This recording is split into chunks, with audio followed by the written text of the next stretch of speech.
तिनियो उड़ीसा स्टेटनि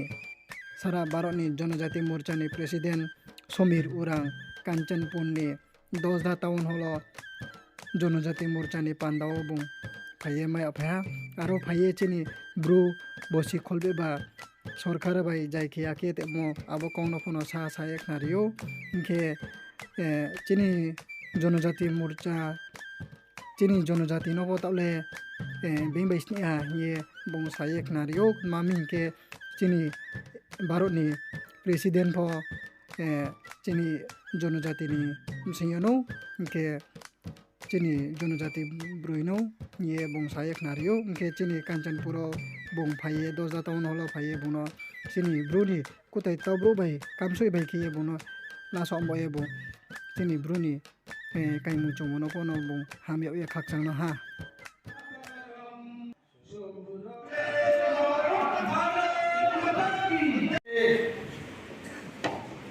इस community hall में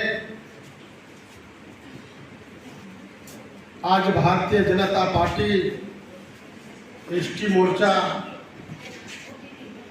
के इस बैठक में हॉल मीटिंग में आप सबों को मैं नमस्कार करता हूं। कुलुंखा हमारे एसटी मोर्चा के प्रदेश के अध्यक्ष श्रीमान विकास देव वर्मा जी, उपाध्यक्ष श्रीमान प्रतिराम त्रिपुरा जी और एसटी मोर्चा के नेशनल आईटी सेल के हमारे कन्वीनर श्रीमान सैकत जी, हमारे जो है एमडीसी और हमारे ट्राइबल लीडर श्रीमान विद्युत जी, इसी के साथ हलम जी, लेकिन मेरे तो और इस मंडल के अध्यक्ष श्री विमान जॉय रियांग जी, हमारे मंडल के पार्टी के अध्यक्ष श्रीमान गौतम राय जी, हमारे एमडीसी सुरेंद्र नाथ जी, बुद्धिमान चकमा जी, संजीत रियांग जी, राय चौरिया जी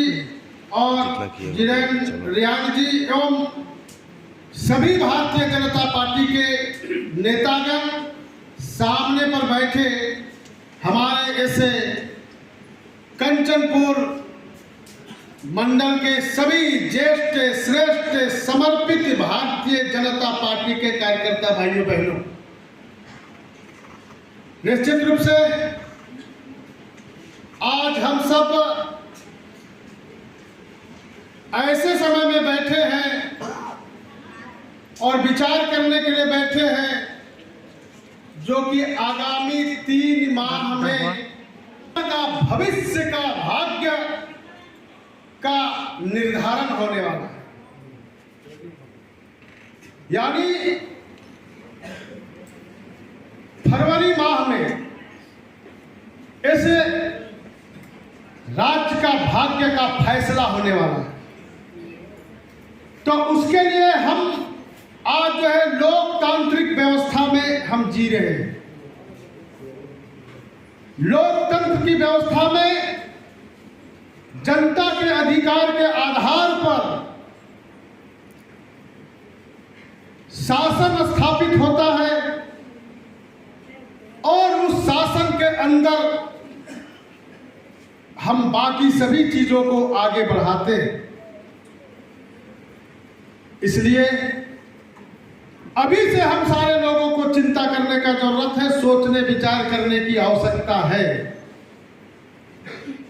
इसलिए आवश्यकता है कि आजादी के 75 वर्ष चल रहे हैं। 5 साल को अगर छोड़ दिया जाए तो उसके पीछे 70 वर्षों तक देश के अंदर और इस प्रदेश त्रिपुरा के अंदर कांग्रेस और कम्युनिस्ट सीपीआई के लोगों ने शासन को चलाया और आज आप देखते होंगे कि दुनिया कहां से कहां चला गया, लेकिन हमारे जो है इस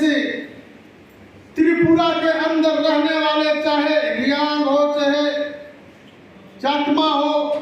चाहे अन्य बाकी लोग हो, या तो समाज के कई विभिन्न वर्गों के लोग जो हैं वो आज जो जहां पहुंचना था वहां नहीं पहुंच करके विषम परिस्थितियों में जीवन जी रहा है। गांव का अलग डिफरेंट मैटर है, शहरों में भी पूरी व्यवस्थाएं नहीं है।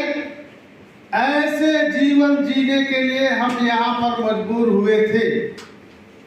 लेकिन पिछले 2018 में आप सबों ने भारतीय जनता पार्टी के नेतृत्व और आह्वान को आप लोगों ने सुना, समझा, सोचा और सबके मन में यही विचार आया कि ऐसे सरकार को गद्दी से उखाड़ फेंकना है, परिवर्तन लाना है, बदलाव लाना है। बात को आप लोगों ने दृढ़ संकल्प होकर के सीपीआई की सरकार को आपने उखाड़ फेंकने का काम किया और ये 5 साल के अंदर जो भारतीय जनता पार्टी की जो शासन आप लोगों ने स्थापित किया है, इससे पार्टी के नेतृत्व में आज आप लोग कुछ बदलाव देख रहे होंगे। जैसे हमारे विद्युत जी बता रहे कि कई प्रकार के बदलाव हुए हैं, चाहे महिलाओं का उत्थान हो, युवाओं का उत्थान हो, किसानों के लिए हो या आम जनों के लिए जो बुनियादी जो सुविधाएं हैं, ऐसे सारे विकास के कार्यों को देश के यशस्वी प्रधानमंत्री आदरणीय नरेंद्र भाई मोदी जी ने पूरे सबका साथ, सबका विकास, सबका विश्वास और सबका प्रयास का नारा देकर के उन सूत्रों के आधार पर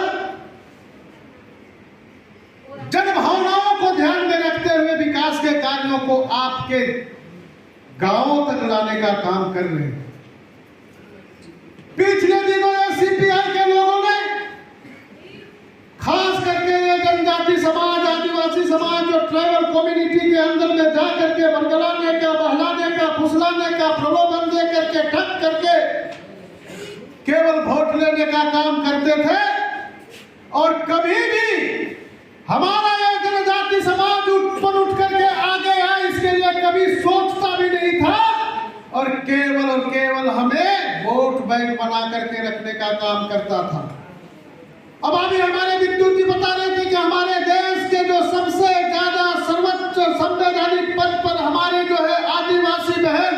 द्रौपदी मुर्मू जी पदस्थापित है, राष्ट्रपति बनी है, तो ये जो है कुछ कम्युनिस्ट, तृणमूल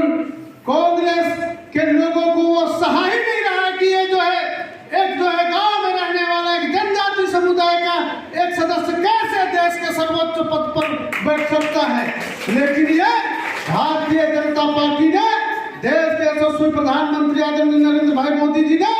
ये सबका साथ, सबका विकास, सबका विश्वास का जो नारा दिया है, उस विश्वास के साथ हमारे जनजाति आदिवासी बहन को राष्ट्रपति बनाने का काम किया है। तो ये लोगों को सहा नहीं रहा है, इसलिए आज जो है क्या है, ये जो अखिल गिरी एक तृणमूल का जो है कैबिनेट मिनिस्टर है, वो बोल रहा है कि हम द्रौपदी मुर्मू को राष्ट्रपति हम नहीं मानते हैं। मतलब क्या है? आदिवासी का अपमान करना। तो ये शुरू से ही कम्युनिस्ट, सीपीआई, कांग्रेस, ऐसे मानसिकता के लोगों का ये जो है भावनाएं हैं। इसीलिए ये तृणमूल तो यहाँ नहीं है, लेकिन सीपीआई के लोग, वामपंथ के फ्रंट के लोग, कांग्रेस के लोग आज तक इस राज्य में विकास नहीं किया, आदिवासियों को आगे नहीं बढ़ाया, जिसके कारण आज ये हालात है।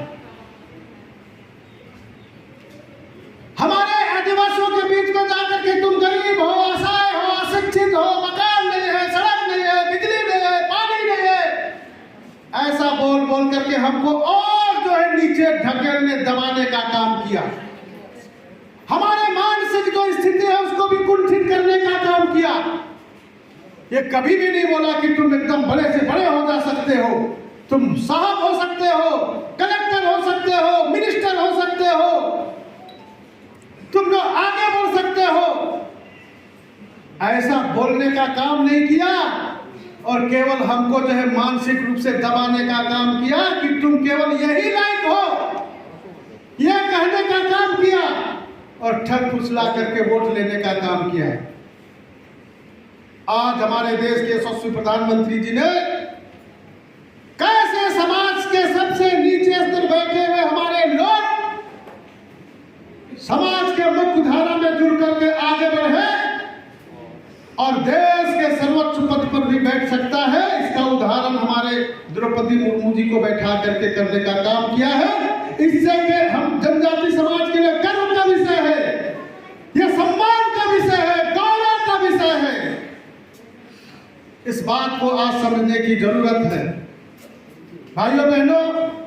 हमारे देश के प्रधानमंत्री जी ने नॉर्थ ईस्ट के विकास के लिए वो कैसे आप लोग आगे बढ़े, इसलिए कनेक्टिविटी, रेल कनेक्टिविटी,